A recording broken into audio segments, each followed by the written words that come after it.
32. 예수께서 가리옷 사람 유다를 가르치신다. 또 예수와 유다가 보인다.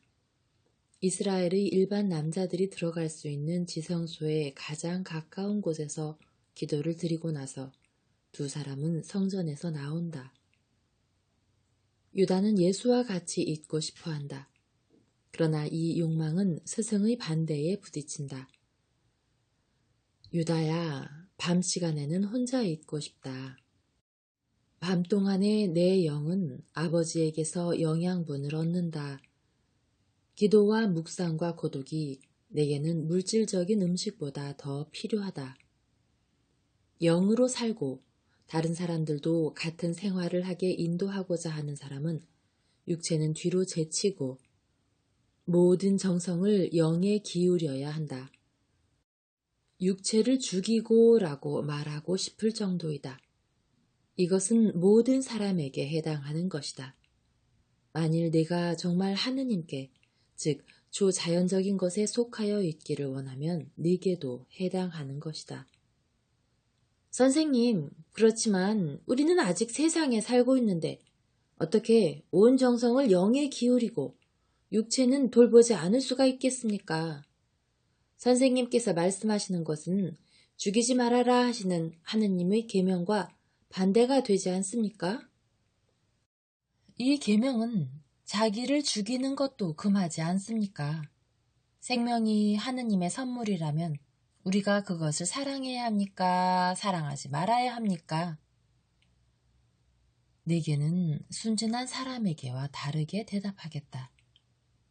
순진한 사람은 영혼이나 영의 눈을 초자연적인 영역에까지 들어 올리기만 하면 우리와 같이 영의 영역으로 날아 올라갈 수 있게 된다.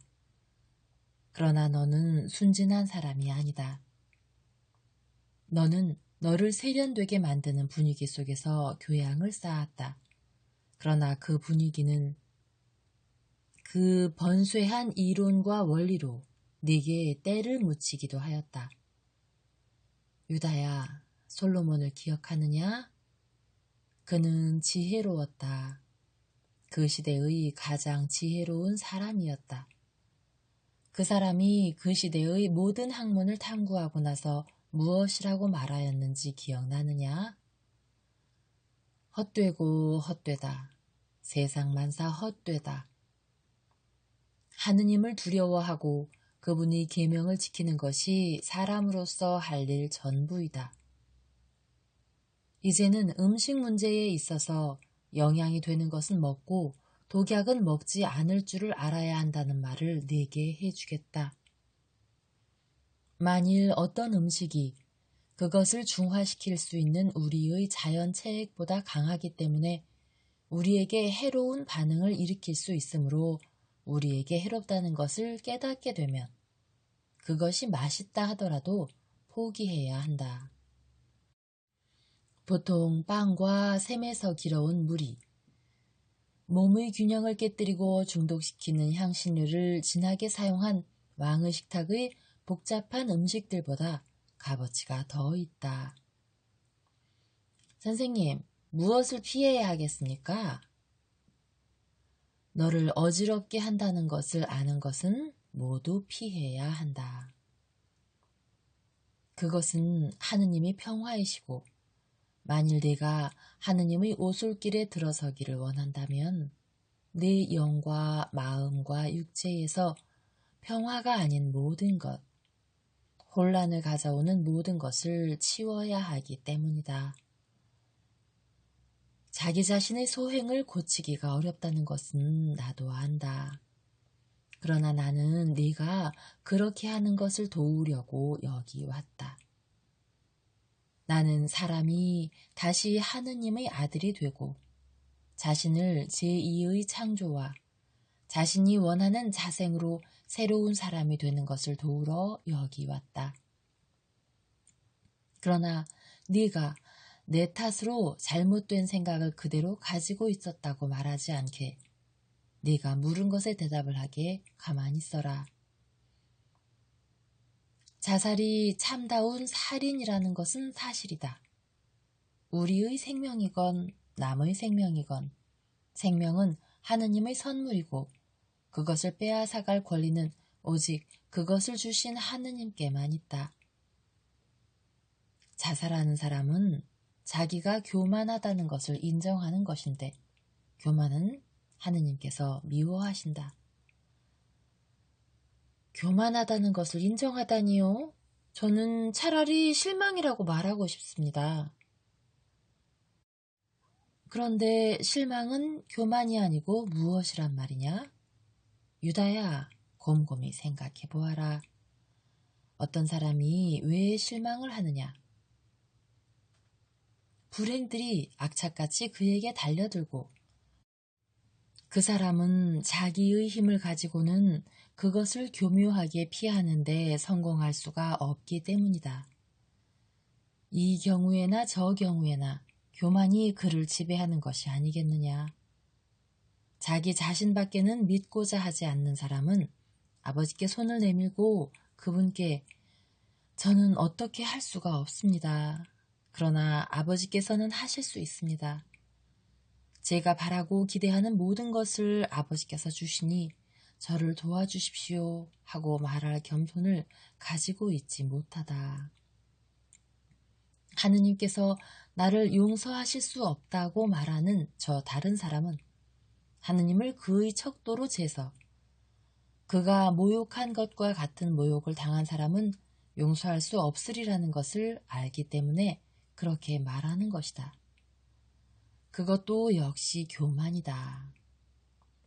겸손과 사랑은 그가 받은 모욕으로 인하여 고통을 당하더라도 동정하고 용서한다. 그런데 교만한 사람은 용서하지 않는다. 그는 또 머리를 숙이고 아버지, 죄를 지었으니 죄 많은 당신의 아들을 용서해 주십시오 하고 말할 줄을 모르기 때문에 교만하다.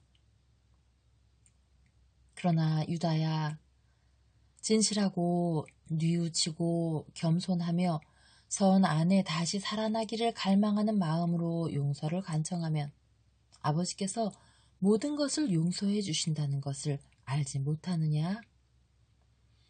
그러나 어떤 죄는 용서를 불가능하게 만듭니다. 따라서 용서를 받을 수가 없습니다. 그것은 네가 하는 말이다. 그리고 사람이 그것을 원하기 때문에 사실 그럴 것이다. 그러나 정말 잘 들어두어라. 아무리 큰 죄를 지은 뒤에도 죄 지은 사람이 아버지의 발 아래 달려가서 울고 용서해 주시기를 애걸하면서 실망하지 않고 속죄하겠다고 스스로 나서면 아버지께서는 그가 용서를 받을 일을 하고 그의 영을 구할 힘을 주실 것이다. 유다야, 이 때문에 그분이 아버지라고 불리는 것이니 무한히 완전하신 아버지이시다. 그러면 성경에서 자살한 것으로 소개한 사람들은 잘못됐다는 말씀이로군요. 폭력은 아무에게도 자기 자신에게도 행하는 것이 허용되지 않는다. 그러니까 그 사람들은 잘못 행동한 것이다. 그들은 선을 불완전하게 알았기 때문에 어떤 경우에는 그래도 하느님의 자비를 얻었을 것이다. 그러나 말씀이 모든 진리를 밝혀주고 그 말씀의 영으로 영들에게 힘을 주고 나면 그때부터는 실망으로 죽는 사람은 사심판 때에도 지옥에서 여러 세기를 지낸 뒤에도 공심판 때에도 결코 용서를 받지 못할 것이다. 이것을 하느님의 냉혹이라고 하겠느냐? 아니다. 정의다. 하느님께서는 이렇게 말씀하실 것이다. 나에게서 자유로운 몸으로 창조되고 이성과 초자연적인 지식을 가진 피조물인 네가 너 자신이 선택한 길을 가겠다고 판단을 하고 이렇게 말하였다. 하느님은 나를 용서하시지 않는다.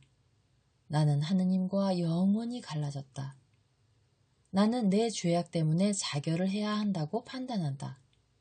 나는 가책을 면하기 위하여 목숨을 끊는다. 그러면서 만일 네가 온정이 넘치는 내 품으로 오기만 하면 가책 때문에 네가 타격을 입지 않으리라는 것을 생각하지 않았다. 그러니까 네가 판단한 대로 하라고 하겠다.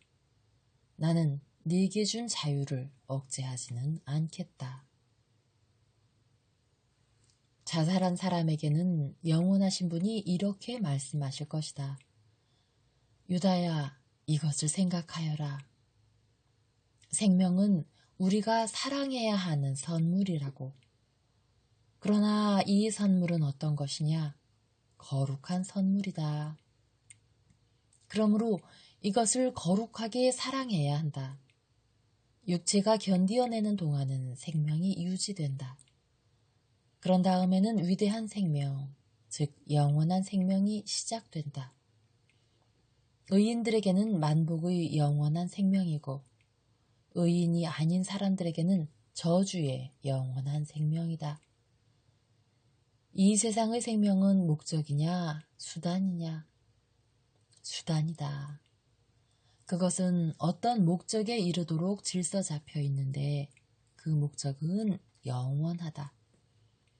그러므로 우리는 생명이 유지되고 영이 그의 목적을 쟁취하도록 도와주는 데 필요한 것을 생명에 주어야 한다.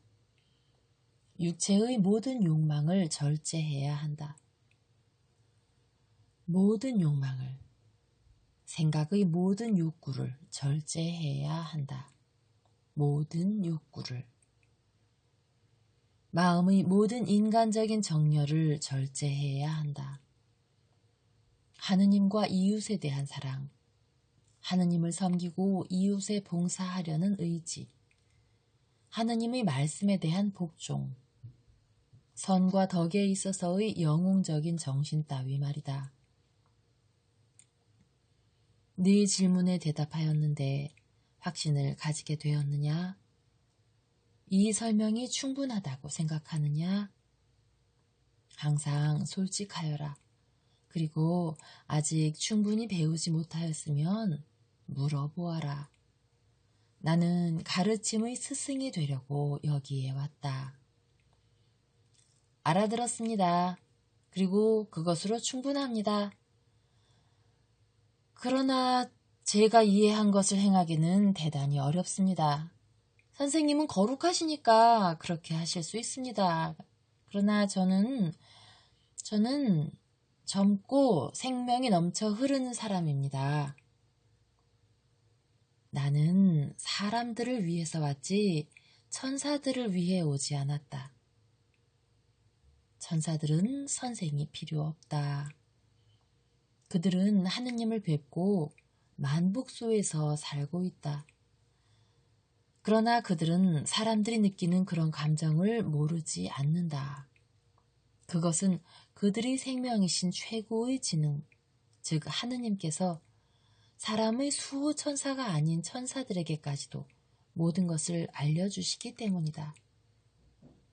그러나 그들은 신령체이므로 그들 중의 한 천사가 짓기 시작하고 또 사랑이 확고하지 못한 천사들을 꿰어서 짓게 한 한 가지 죄밖에는 지을 수가 없다. 그것은 교만이었다. 이것은 대천사 중에서 가장 아름다운 대천사였던 루치펠의 모습을 흉하게 만들어 깊은 지옥의 소름 끼치는 괴물이 되게 한 화살인 것이다. 나는 천사들을 위하여 오지 않았다. 사실 천사들은 루치펠이 타락한 후로는 교만이라는 생각의 아주 조그마한 흔적도 몹시 싫어하게 되었다. 그렇지 않고 나는 사람들을 위하여 사람들을 천사로 만들려고 왔다. 사람은 완전한 피조물이었다. 천사와 같은 영을 가졌었고 동물과 같은 것으로는 그의 동물적이고 육체적인 전체의 완전한 아름다움을 가지고 있었다. 그와 견줄 만한 피조물은 없었다. 사람은 하느님께서 하늘이 왕이신 것과 같이 땅의 왕이었다. 그리고 어느 날, 즉 그가 세상에서 마지막으로 잠이 드는 그날, 하늘에서 아버지와 함께 왕이 되었을 것이다. 그런데 사탄이 천사와 같은 사람의 날개를 자르고 맹수와 같은 발톱을 달아주고 음란에 대한 갈증을 그에게 넣어주었다. 사탄은 사람을 가지고 순수한 사람이라기보다는 오히려 마귀와 같은 사람을 만들었다. 나는 사탄이 더럽게 한 것을 없애고 타락하고 더럽혀진 육체의 갈증을 없애고 사람에게 날개를 돌려주고 그를 완전으로 도로 데려와 아버지와 하늘나라의 상속에 한몫 끼게 하고자 한다. 만약 사람이 그럴 의지만 가지고 있으면 내가 말하는 모든 것을 해서 왕과 천사가 다시 될 수 있다는 것을 나는 안다. 나는 너희들이 할 수 없는 일을 하라고 하지는 않겠다. 나는 지킬 수 없는 주장을 강조하는 연설가들 중의 한 사람이 아니다. 나는 사람이 당하는 유혹이 어떤 것인지를 인성의 경험으로 알기 위하여 진짜 육체를 취하였다. 죄도요? 유혹은 모든 사람이 당할 수 있다. 그러나 죄인은 그렇게 되기를 원하는 사람들만이 죄인이 된다. 예수님은 절대로 죄를 지으신 일이 없습니까? 나는 절대로 죄에 동의한 일이 없다. 그런데 이것은 내가 하느님의 아들이기 때문에 그런 것이 아니고 사람의 아들이 죄를 범하지 않은 것은 죄 범하기를 원치 않았기 때문이었다는 것과 사람도 죄 짓기를 원치 않으면 죄를 짓지 않을 수 있다는 것을 증명하기 위하여 그것을 원하였기 때문이다. 유혹도 절대로 당하신 일이 없습니까? 유다야, 내 나이 30이다. 나는 산 위에 있는 동굴에서 살지 않고 사람들 가운데서 살았다. 내가 이 세상에서 가장 고적한 곳에 있었다 하더라도 유혹이 오지 않았을 것으로 생각하느냐? 우리 안에는 선과 악이 모두 들어있다. 우리는 모든 것을 지니고 있는 것이다. 선에는 하나님의 입김이 불어와서 기분 좋고 신선한 향기를 내는 향로 모양으로 그 선을 활발하게 일으킨다. 그리고 악에는 사탄이 입김을 내불어 사나운 불꽃이 일어나는 장작더미를 만들어 놓는다. 그러나 주의 깊은 의지와 끊임없는 기도는 지옥의 불꽃에 뿌려지는 축축한 모래와 같아서 그것을 덮고 끄고 이겨낸다. 그렇지만 선생님이 죄를 절대로 지으신 일이 없다면 어떻게 죄인들을 판단하실 수 있습니까? 나는 사람이며 동시에 하느님의 아들이다. 사람으로서 모를 수 있고 잘못 판단할 수 있는 것은 하느님의 아들로서 알고 판단한다. 그뿐 아니라 유다야, 내가 하는 이 질문에 대답하여라. 배가 고픈 어떤 사람이 이제 나는 식사를 시작하겠다 하고 말하는 것과 내가 먹을 음식은 없구나 하고 말하는 것 중에서 어떤 경우에 더 괴롭겠느냐? 나중 경우에 더 괴롭습니다. 먹을 것이 없다는 사실 하나만으로도 그에게는 음식 냄새가 코에 들어오고 욕망으로 창자가 뒤틀리니까요. 그렇다 유다야. 유혹은 이 욕망과 같이 사람들을 괴롭힌다. 사탄은 이 욕망을 어떤 만족감보다도 더 격심하고 더 정확하고 더 매력있게 만든다. 그뿐 아니라 행위는 만족을 가져다주고 때로는 불쾌감을 가져다 주기도 하지만 유혹은 약해지지 않고 가지를 잘라내는 나무와 같이 더 숱한 꽃을 피게 한다. 그런데 선생님은 절대로 유혹에 넘어가신 적이 없습니까? 절대로 넘어간 적이 없다. 어떻게 그렇게 하실 수 있었습니까? 나는 이렇게 말하였다. 아버지, 유혹에 빠지지 말게 하십시오 하고. 메시아이신 선생님이, 기적을 행하시는 선생님이 어떻게 아버지의 도움을 청하셨습니까? 도움을 청한 것뿐이 아니다. 유혹에 빠지지 말게 해주십사고 청하였다. 내가 지금 있는 그대로의 나이기 때문에 아버지 없이도 지낼 수 있다고 생각하느냐? 절대로 그렇지 않다. 정말 잘 들어두어라. 아버지께서 모든 것을 아들에게 주시지만 아들은 아버지께 모든 것을 받는다. 그리고 무엇이든지 내 이름으로 아버지께 청하면 받게 될 것이라는 말도 네게 해두겠다. 이제 내가 거처하는 갯사미에 다 왔구나. 담 너머로 벌써 제일 아래쪽에 있는 올리브 나무들이 보인다. 너도 도폐개울 너머에 살고 있지? 벌써 어두워지기 시작하였으니 너는 저 위에까지 올라가지 않는 것이 낫겠다. 내일 같은 장소에서 다시 만나자. 잘 가거라. 평화가 너와 함께 있기를. 평화가 선생님과 함께 있기를 바랍니다. 그렇지만 또 한 가지를 말씀드리고 싶습니다. 키드론 개울까지 선생님을 모시고 갔다가 돌아오겠습니다. 왜 이렇게 초라한 곳에 머무르십니까? 사람들은 별것에 다 세심한 주의를 기울이거든요. 시내에 훌륭한 집을 가지고 있는 사람 중에 아시는 사람이 아무도 없습니까? 만일 원하신다면 제가 친구들한테 모시고 갈 수가 있는데요. 그 사람들은 제게 대한 우정으로 선생님을 환대할 것입니다. 그리고 선생님께 더 어울리는 처소가 될 것입니다. 그렇게 생각하느냐? 나는 그렇게 생각하지 않는다. 어울리는 것과 어울리지 않는 것은 모든 사회 계급에 다 있다. 그리고 사랑에 반대되지 않게, 그러나 정의를 어기지 않기 위하여 말하겠다만, 어울리지 않는 것, 악의적으로 어울리지 않는 것은 흔히 실력자들에게 있다.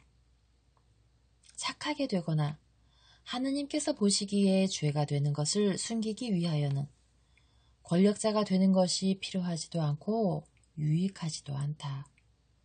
나의 영향 하에서는 모든 것이 뒤바뀌게 되어 있다. 그래서 위대한 사람은 권력 있는 사람이 아니라 겸손하고 거룩한 사람일 것이다. 그렇지만 존경을 받고 인정받게 되려면 헤로데가 존경을 받느냐? 카이사르가 존경을 받느냐? 그렇지 않다. 사람들은 그들을 어쩔 수 없이 받아들인다. 그리고 입과 마음은 한결같이 그들을 저주한다. 착한 사람들과 착한 사람이 되기를 갈망하는 사람들에게만이라도 나는 잘난 체 하는 태도보다는 오히려 겸양으로 인정받을 줄 알 것이라고 생각하여라. 그러나 그렇다면 선생님은 항상 유력자들을 업신여기실 것입니까? 그 사람들을 원수를 만드실 텐데요. 저는 제가 아는 사람들로서 이름이 알려진 많은 사람들에게 선생님에 대한 말을 하려고 생각했었는데요. 나는 아무도 업신여기지는 않겠다. 나는 부자들에게도 가난한 사람들에게도 가고 왕들에게도 노예들에게도 가고 죄인들에게도 티 없는 사람들에게도 가겠다. 나는 내가 필요하였을 때 음식과 숙소를 주는 사람에게는 그 집과 음식이 어떠하든지 고맙게 생각하지만 그래도 보잘것없는 것을 항상 더 좋게 여기겠다. 실력자들은 이미 많은 기쁨을 누리고 있다. 그런데 가난한 사람들은 올바른 양심과 충실한 사랑과 아이들밖에는 가진 것이 없다. 그러나 그들보다 높은 사람들이 그들의 말에 귀를 기울이는 것을 보게 된다. 나는 항상 가난한 사람들과 슬퍼하는 사람들과 죄인들에게 관심을 가지겠다. 내 친절이 고맙다. 그러나 이제는 이 기도와 평화의 장소에 나를 두고 가거라. 하느님께서 내게 좋은 생각을 품게 하시기를 바란다. 예수께서는 제자를 놓아두시고 올리브 나무들 있는 곳으로 들어가신다.